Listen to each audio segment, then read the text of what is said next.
Well, it's no surprise the market swung higher on the hopes of the sooner than later BlackRock spot Bitcoin ETF being approved. But is that really all there is to it?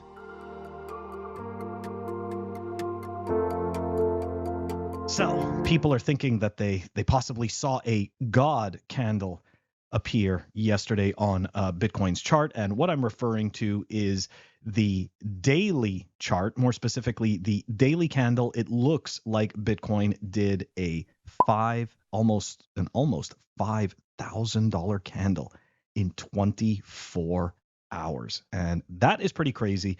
It's got the market really excited, and you can definitely feel the immediate change of vibe on social media. But anyways, not to take away from the rosiness of this picture, but just to scale it back and bring this picture into perspective, let's take another look at the BlackRock ETF because, of course, right, as we come closer and closer to this, there's more and more little tidbits of information that are coming out, and there's so much going on. It's really tough to know if you're really catching everything. So anyways, let's dive into this article and see what is going on.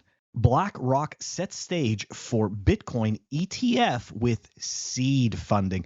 And this essentially is what had a lot of people excited yesterday, on Monday, sorry, because this clip is going to come out the following day. So this comes out on Wednesday and people are going to be like, that didn't happen on Tuesday, that happened on Monday. So yeah, on essentially what happened was on Monday is that there was a press release that the Bitcoin ETF is going to be seeded and, by BlackRock. And of course, the market just went absolutely nuts because, right, when people just sat there and thought that that's it, BlackRock's buying a ton of Bitcoin. Is that really what's happening, though? That's the question. BlackRock, one of the world's largest asset managers, recently made headlines by announcing its plan to provide initial seed funding for its spot Bitcoin exchange traded fund.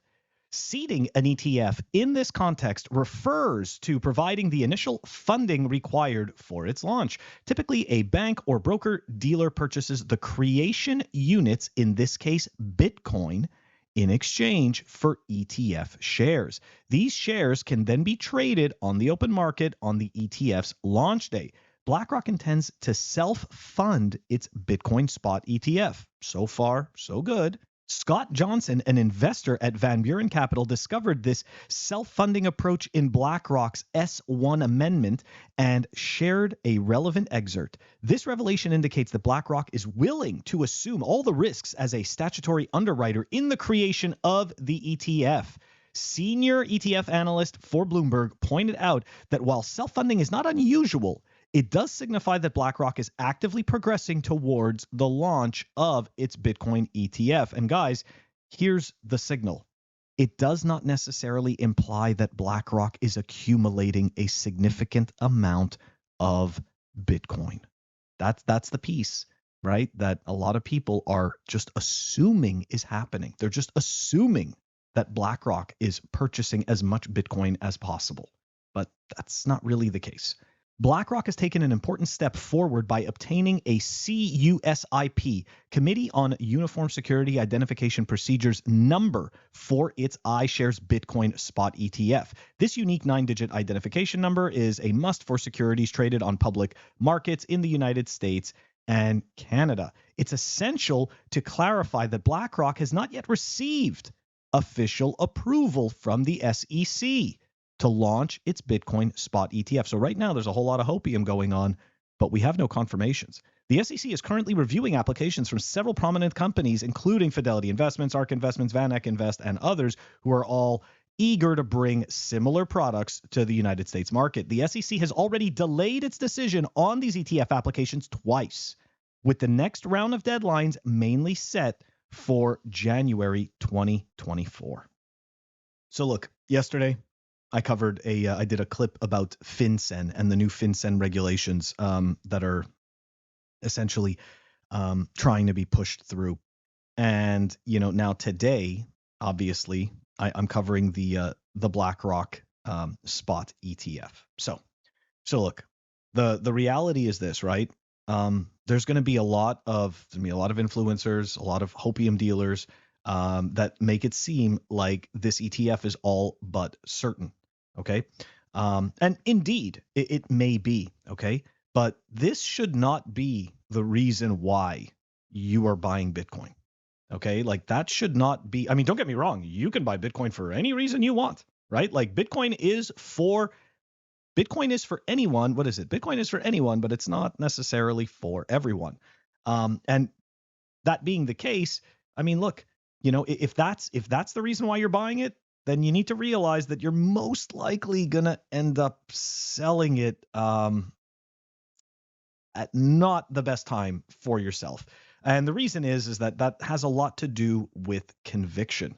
Okay. And this has nothing to do with Bitcoin. It really has to do with just conviction in life, right? In general. Like, of course, we're applying this to Bitcoin, but the reality is that if you do things generally without conviction, there's a high probability of failure and defeat. Okay. Failure is not a problem, right? We can always come back from failure. We can learn from failure. We can excel after failure, but defeat is when we walk away. And if you don't have it, and if you don't have conviction, right? If you don't have conviction in yourself, then most likely you are going to fail, but you are also going to walk away in defeat. So look, right now there is a lot of noise in the market. There's a lot of really positive noise. The truth is, the halvening event isn't until May. Okay, so we've got several months of most likely possible sideways action. Now, most likely sideways action. Okay, a whole lot of what we call crabbing. There's gonna be a lot of crabbing going on, and there's gonna be a whole lot of FUD. Okay, but the stuff that we need to take away is this: BlackRock is not buying as much Bitcoin as some of the hopium dealers want you to believe. Okay, that's the first thing, and the second thing. This spot Bitcoin ETF hasn't been approved yet. So yes, indeed, they are preparing. And people will sit there and say like, well, a company like that, why would they prepare if they aren't going to get it? You don't realize something. They control hundreds of billions of dollars. You think they give a shit about the fees for setting up an ETF if they don't get it?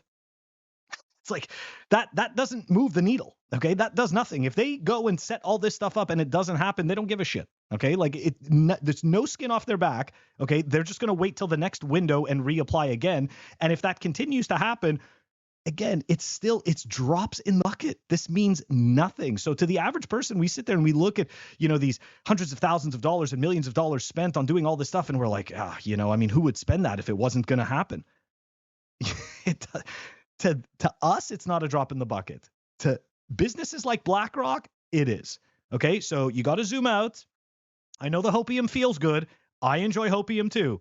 But what really feels good is not getting rattled. Not getting rattled when a market like this turns sour because what we expected to happen didn't happen in the time frame that we thought it was going to happen. Anyways, guys, let me know what you think. That's our clip for today. Like, subscribe, help us grow the channel. I'll catch you guys all tomorrow.